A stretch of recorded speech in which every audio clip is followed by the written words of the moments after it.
So to continue, the next one of the Forsaken is Asmodean, and here we go. Adamnesicin was different from the other Forsaken in that he was never truly a warrior or ruler. He was an artist, a musician of extraordinary talent. However, his desire for immortality and a life of endless indulgence led him to turn to the shadow, believing that serving the Dark One would grant him eternal fame and luxury. Unlike Forsaken like Ishmael or Grendel, Asmodean was not particularly ambitious. He did not seek power for conquest, he sought it to ensure his own pleasure and survival. However, when he was freed, he found himself caught in the middle of a war that he wanted no part of. In a shocking twist, Asmodean defected from the Forsaken and became Rand al'Thor's unwilling teacher, training him in the One Power. Rand needed guidance, and Asmodean, fearing the other Forsaken more than Rand, reluctantly took the role of his instructor. However, his time with Rand sealed his fate. The Forsaken saw him as a traitor, and in the end, he was mysteriously assassinated. His death remains one of the great unsolved mysteries of the Wheel of Time, with multiple theories about which Forsaken finally silenced him. 8. Moghedien. Moghedien, originally Lila Moral, was a Forsaken unlike any other. She did not command armies like Demandred or Samel, nor did she openly manipulate nations like Grendel. Instead, she was an assassin, a saboteur, and a master of subtlety, preferring to work from the shadows rather than confront enemies head-on. Her strength. So this is the one that Mindef's Nynaeve and the Princess of Andor, and gets the wristlet, which in the book they need 13 Aes Sedai to cage him, but here we've got the American deep state adding the slave collar with 2 bracelets, so you need 2 women to control Rand al'Thor, the Dragon Reborn, which was a deviation from the book. So this is the one you can use from the screen if you've got this Forsaken service to probe into the brains of anyone you like in order to make memories vanish and also be unnoticed when you wish, and all the other traits, which is perfect for, as you can see, American psychic warfare ops from the CIA to go abroad and target important individuals using this technology, all hooked up by their nanotechs, the quantum AI and CERN and the Borg, so they can delete, for example, things in the target's brain, which at present time, if I was American, I'd be deleting from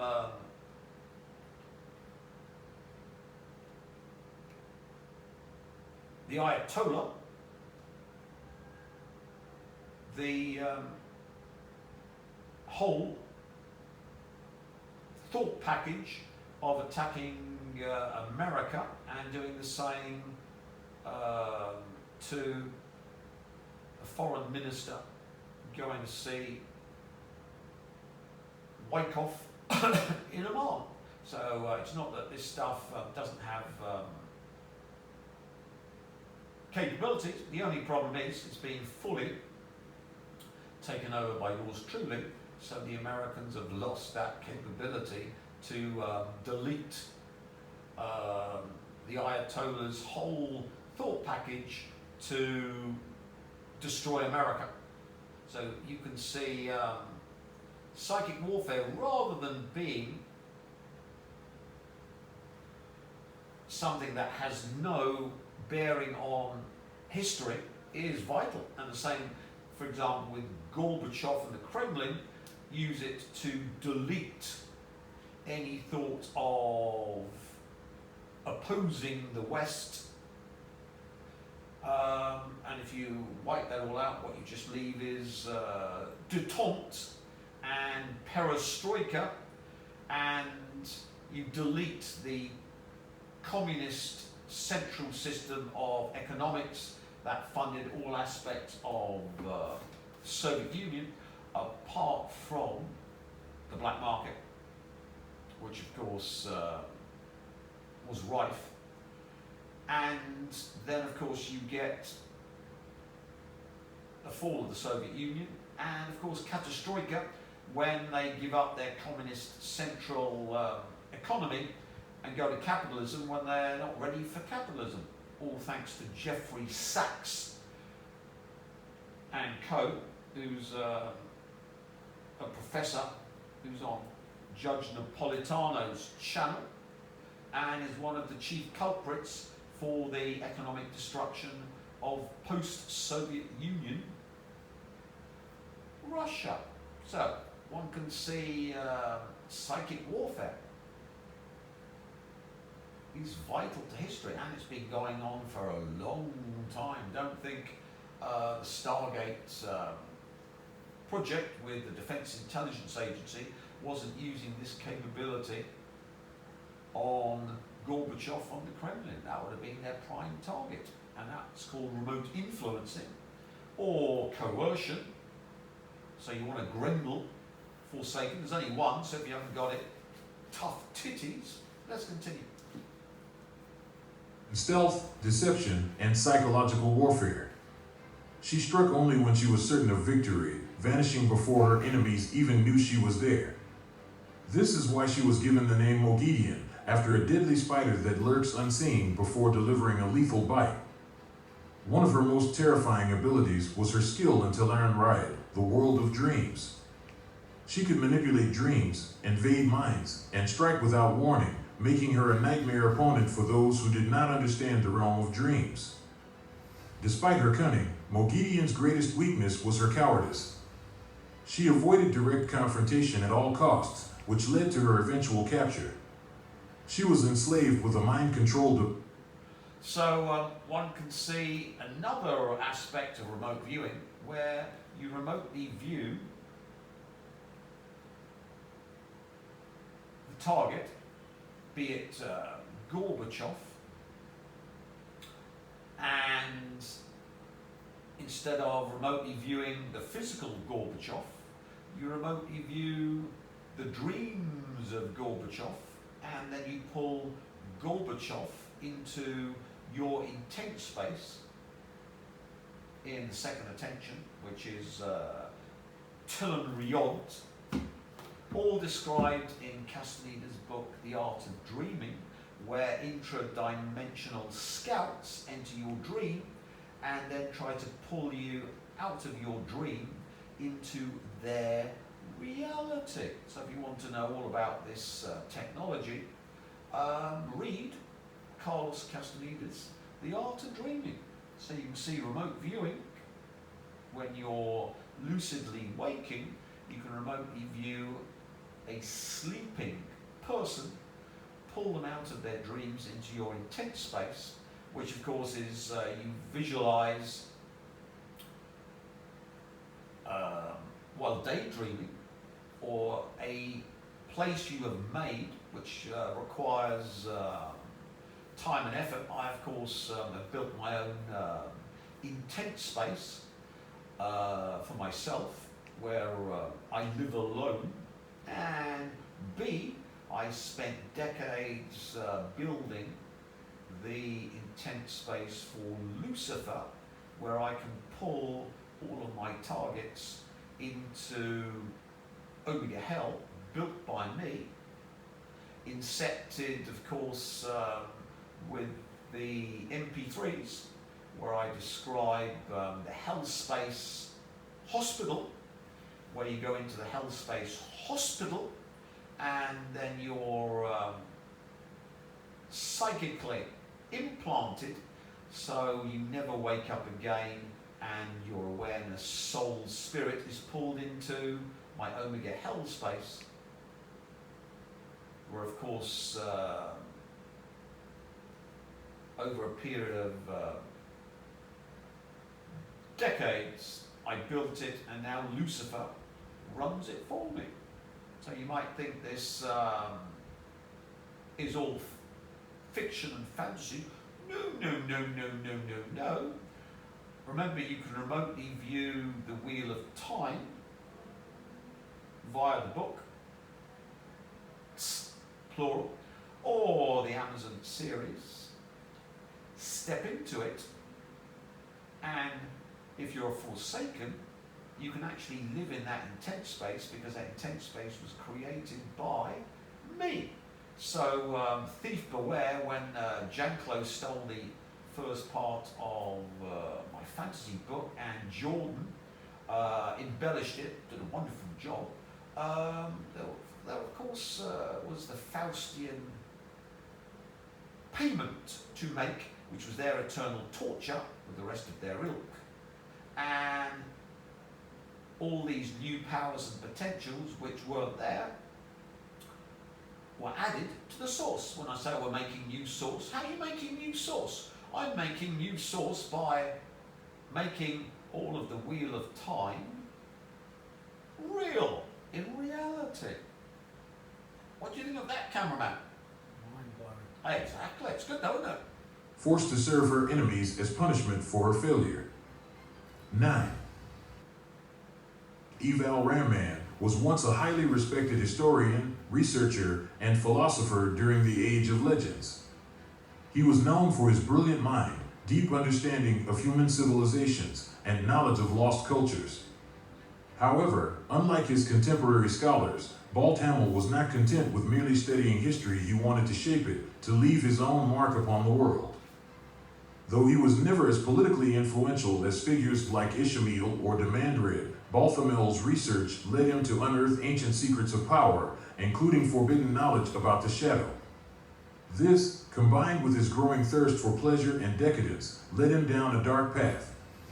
In the Age of Legends, he was renowned for his indulgent lifestyle, frequenting extravagant parties, secret societies, and pushing the limits of morality in pursuit of personal enjoyment. When the War of Power broke out, Balthamel openly defected to the Shadow, believing that under the Dark One's rule, he would be free to indulge in any pleasure he desired without restriction. His betrayal of humanity was not motivated by ideology or hatred, it was purely selfish. He saw the forces of the light as restrictive, bound by laws and ethics, while the Shadow offered freedom to do whatever one pleased. However, his greed and arrogance led to his downfall. When Luz Daring and his followers sealed the Dark One and the Forsaken away, Balthamel was trapped in the Bore for over 3,000 years, just like the others. But while most Forsaken were preserved in stasis, Balthamel's body began to rot and decay due to the way he was trapped. By the time the seals weakened and he was free, he was no longer a man, he was a living corpse. His flesh had withered away, and his once handsome face had become a hideous, monstrous mask of decay. 10. Aginor. Aginor, originally known as Ishur-Morad Chuain, was one of the most brilliant but terrifying minds of the Age of Legends. Unlike most of the Forsaken, who were politicians, generals, or manipulators, Aginor was a scientist first and foremost. His expertise lay in genetics, biological experimentation, and creating new forms of life. In the Age of Legends, Aginor was a pioneer in advanced biological research, studying the very nature of existence and experimenting with ways to alter living beings.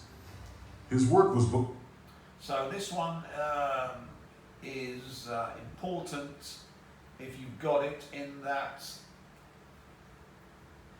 we've had 5 billion plus genetically altered former humans who now are called the Borg, and this Forsaken, by definition, having created them, because remember everything that happens on the planet has been sequestered by this new timeline of the Psi-Lord, and we have fused or melded or overlaid the Wheel of Time over the former reality. So this Forsaken service allows you to control anyone who's been turned into the Borg as your robot. He pushed the boundaries of science further than any other researcher of his time. Many saw him as a genius, while others whispered that his experiments were unethical and dangerous. When the shadow began to rise, Aginor saw an opportunity. He did not join the Dark One out of hatred or political ambition. He joined because he saw the shadow as a means to further his experiments without restrictions. Under the Dark One's rule, there would be no laws, no morality, no ethics, only endless possibilities. Aginor's greatest and most horrifying creation was the Trollocs, the monstrous, half-human, half-animal warriors that became the backbone of the Shadow's armies. He combined human, animal, and shadow spawn DNA, creating an army of creatures that were stronger, faster, and more resilient than ordinary humans. However, in his rush to create the perfect soldiers, he also introduced an unintended side effect. Trollocs were violent, unstable, and had to be controlled by Myrddraal, another of his creations. But like Balthamel, Aginor's story did not end with his death. The Dark One reincarnated him as Osan'gar, giving him a second chance to serve the Shadow. However, much like his first life, he was ultimately doomed by his own arrogance, and he was eventually discovered and eliminated before he could do any true damage. Aginor's greatest strength was his intelligence, but his greatest weakness was his belief that he was untouchable. Despite his vast knowledge, he underestimated the forces of the light, leading to his downfall. 11. Aran'gar. Aran'gar is unique among the Forsaken because she was not part of the original 13 during the War of Power. Instead, she is the reincarnation of Balthamel, one of the first Forsaken to die after being released from imprisonment. After his death, the Dark One reincarnated Balthamel into a new body, but with a shocking twist, he was reborn as a woman. This was not merely an accident or a cruel joke from the Dark One, it was a strategic decision. Aran'gar retained all of Balthamel's memories, skills, and intelligence, but now had the ability to channel Cyndane, the female half of the One Power, instead of Cyndane. This change gave Aran'gar a powerful advantage, as few suspected that a former male Forsaken could now wield female magic, making her infiltration efforts far more effective. She used this to infiltrate the rebel Cyndane, gaining influence while working to sabotage the forces of the light from within. Despite her new form, Aran'gar remained much like Balthamel, cruel, sadistic, and obsessed with pleasure. She cared little for loyalty. So this one's great if you want to use the orb, which the American military have plonked into the Wheel of Time, which never existed in the books,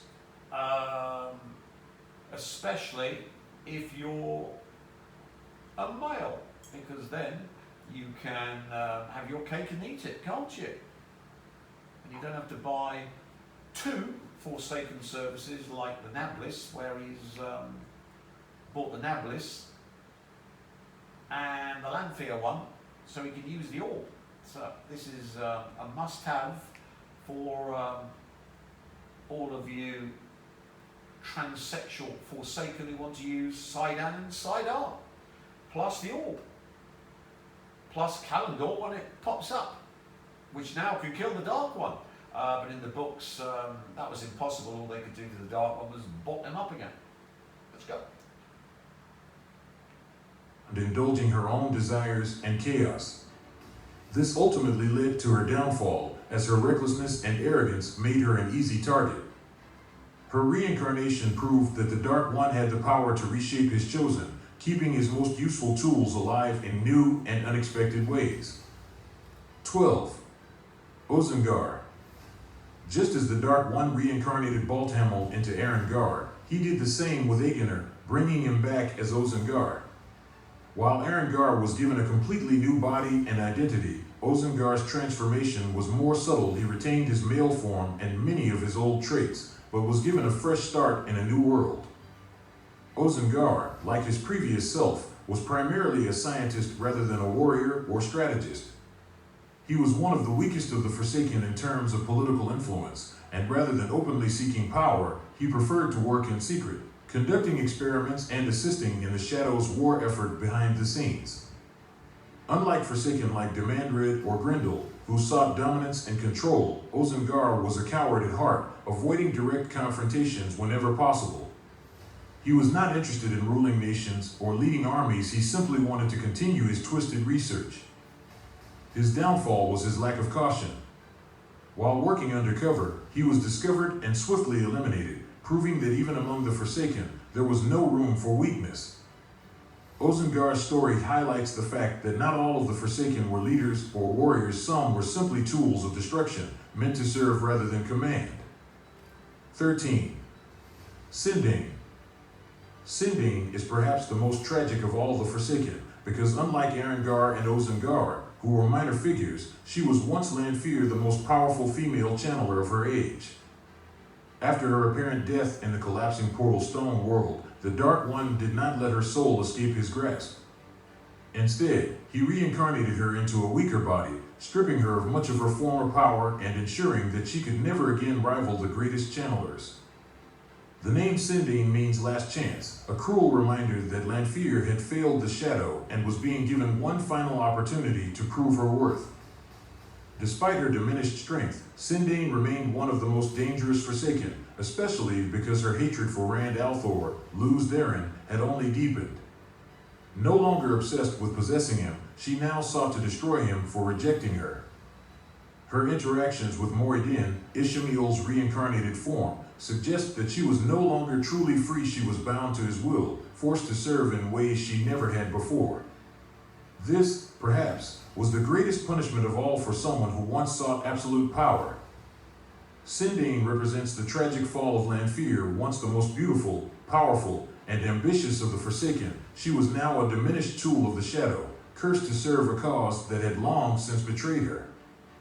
The Forsaken's legacy, the Dark One's chosen. The Forsaken are more than just villains. They are symbols of different kinds of corruption. Each one represents a different aspect of human weakness, ambition, and betrayal. Some, like Ishamael, sought to unmake existence itself. Others, like Demandred and Sam'el, were driven by jealousy and hatred. Grendel and Semirage embraced cruelty and decadence, while Moghedien and Asmodean preferred to work from the shadows. What makes them truly terrifying is that they were once the greatest minds of their age, proving that power and knowledge alone do not make someone righteous. Their impact on the world shaped the fate of the wheel, ensuring that the battle between light and shadow would continue until the end of time. So, those are the Forsaken, which allow you to use all this wish list of the US military as your own. And more importantly, it allows you to use the Dark One's power, which isn't the male force, which of course would be male, quantum disruptions, or female quantum disruptions. Because remember, if you can manipulate the quantum field, and the quantum field collapses to produce reality, then of course, what are you doing? Well, you're changing reality. So these are observer templates to collapse the quantum wave function in a new way that was impossible in the former universe. So we pulled in a multiverse where we've melded a intense space from the second attention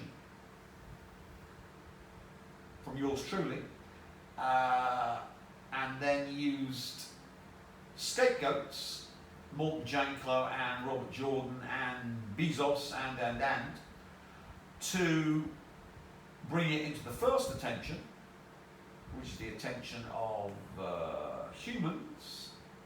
So it was built in intense space, which would be called Telen Riod by yours truly, and then stolen. Well, they thought they stole it, but in fact,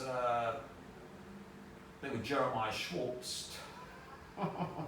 They stole the total damnation of everything in chaos, which is in the megaverse, multiverse, universe, by the source. The source just tortures you endlessly and getting consumed by the eagle and then reborn again with this reincarnation just to continue your torture is feeding the source.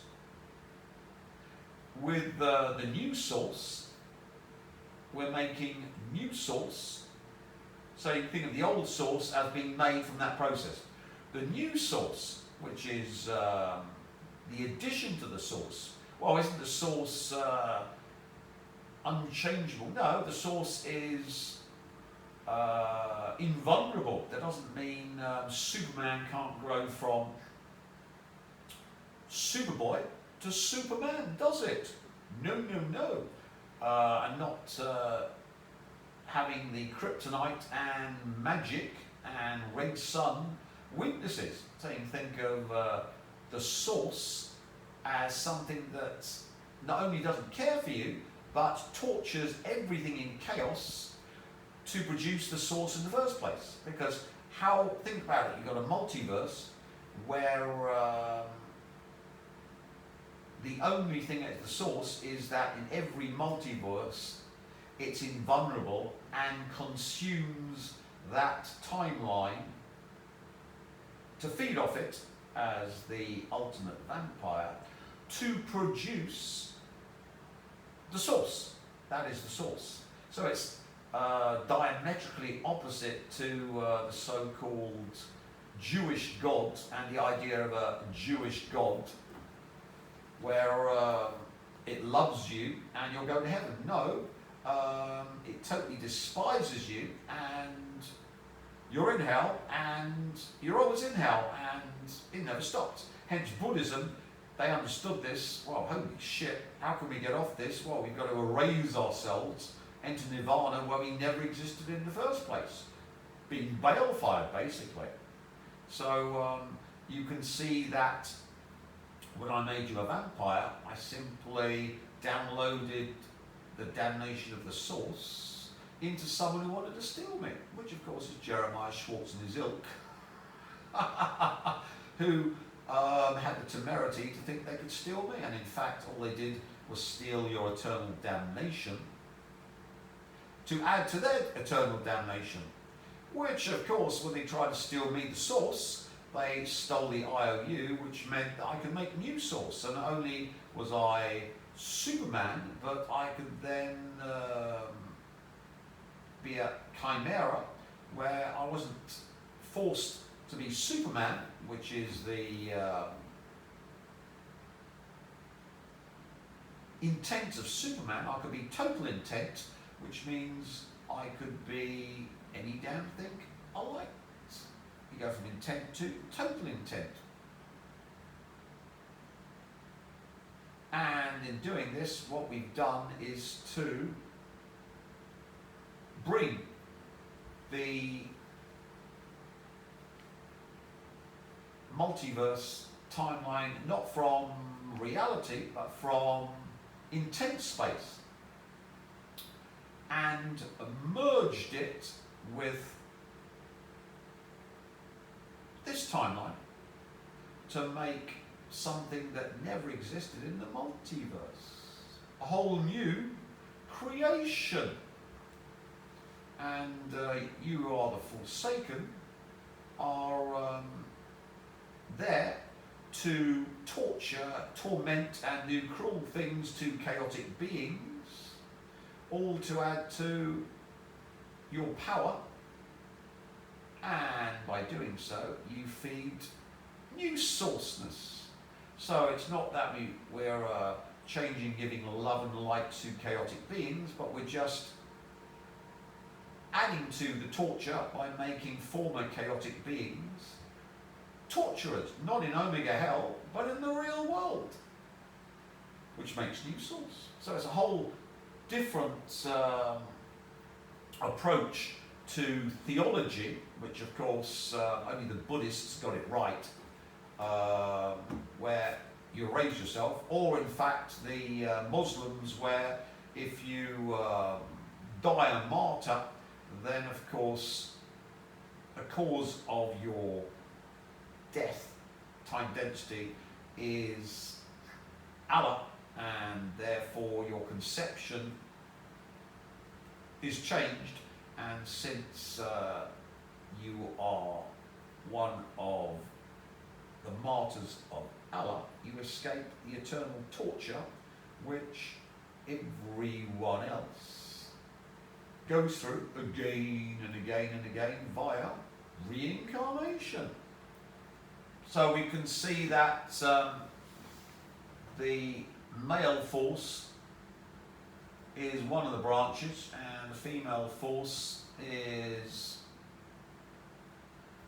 another one of the branches, and the male force points toward the single line, and the female force points away.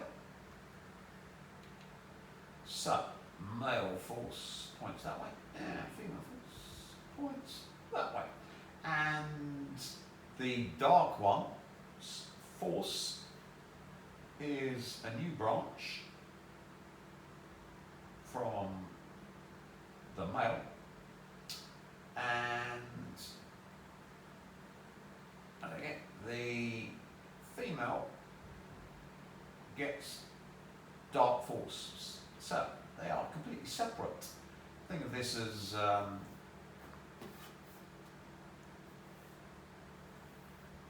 having new potential. So Forsaken can use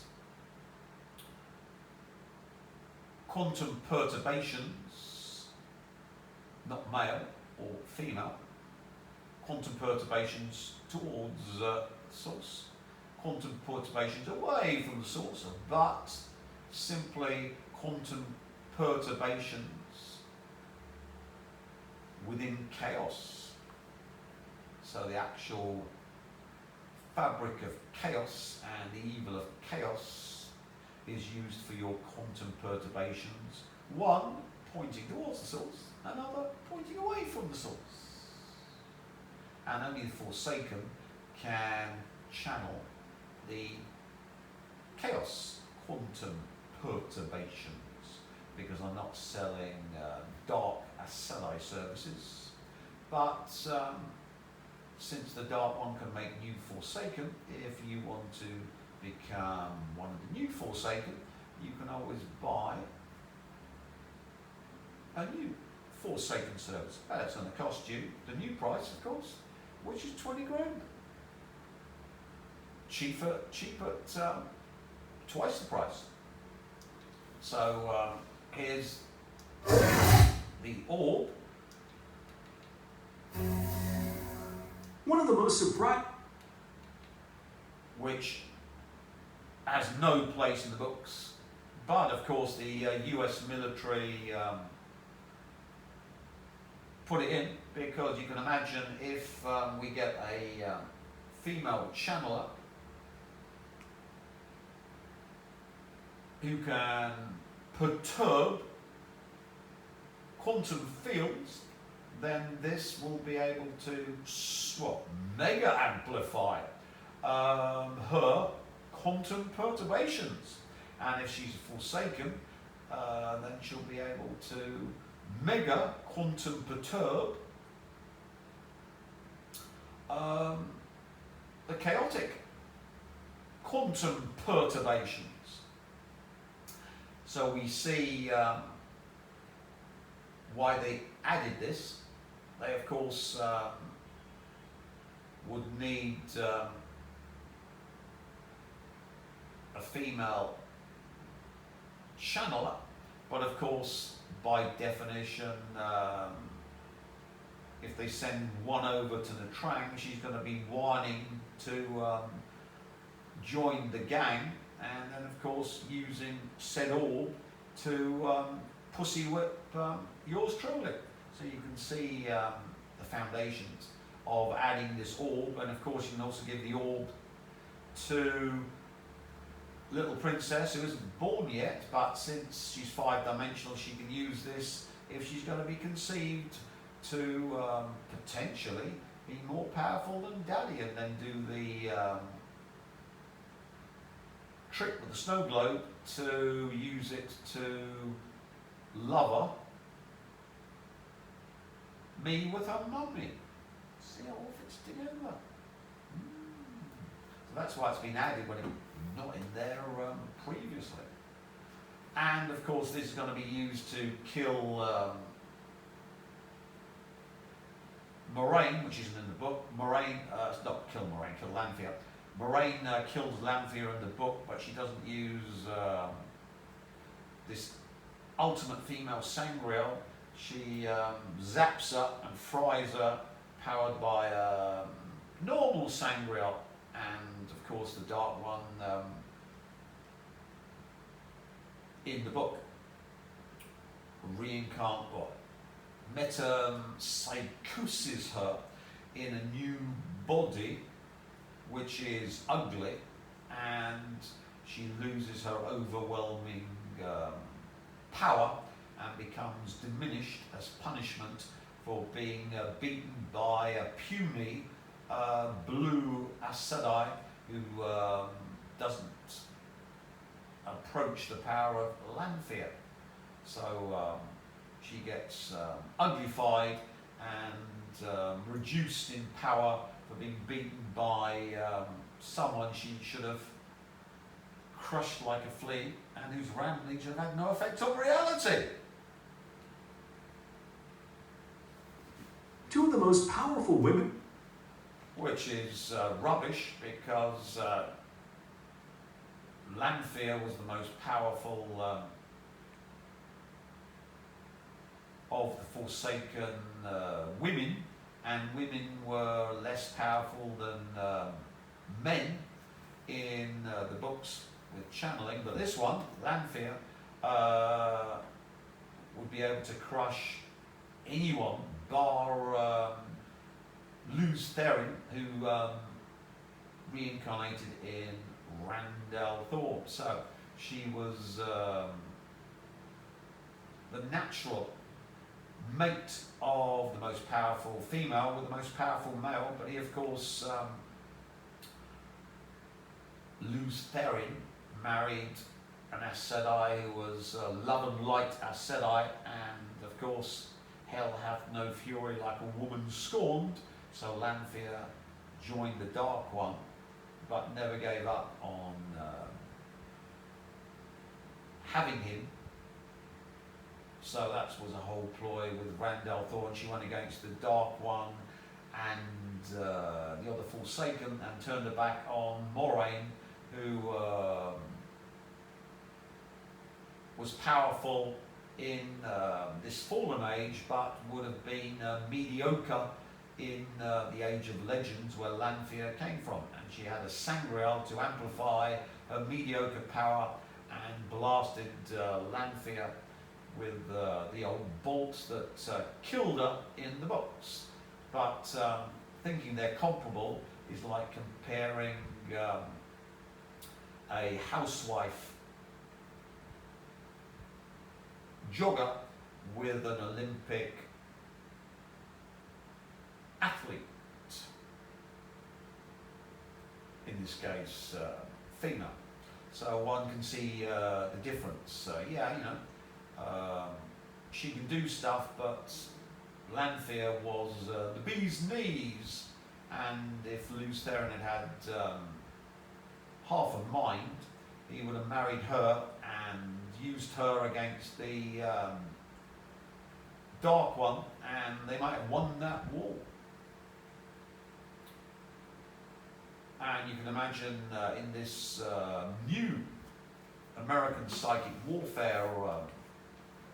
So we were talking about doing something that's never occurred before, which is melding a intense space created by me, bringing it into manifestation via scapegoats, Morton Janklow and Robert Jordan, and now Bezos, getting the observers to observe it, something that only exists in intense space, and then to make it reality, to in fact overlay reality with my reality and erase the old reality with the new reality.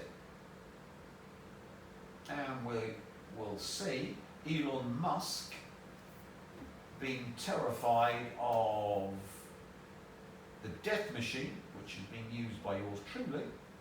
And of course he's my favourite torture toy, so you can see why he's had premonitions of doom, because he's damned and scapegoats.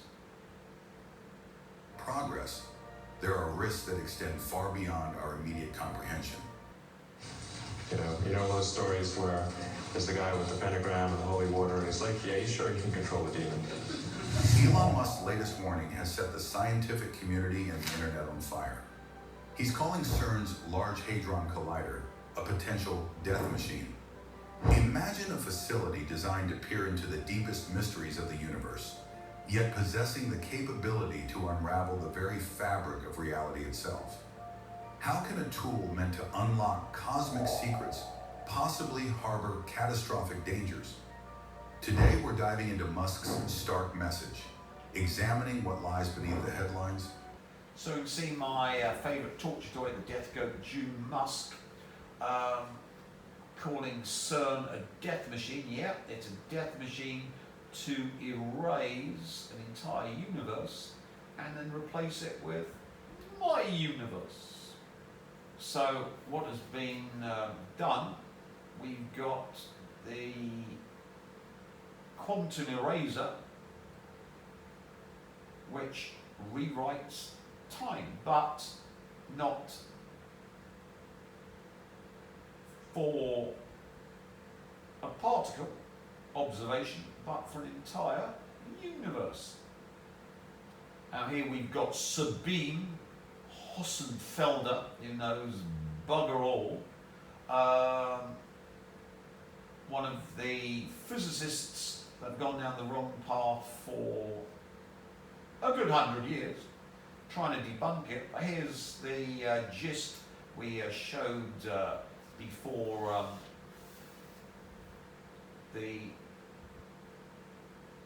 other video, which I think is the best. So let's see if that's there we are, quantum eraser experiment.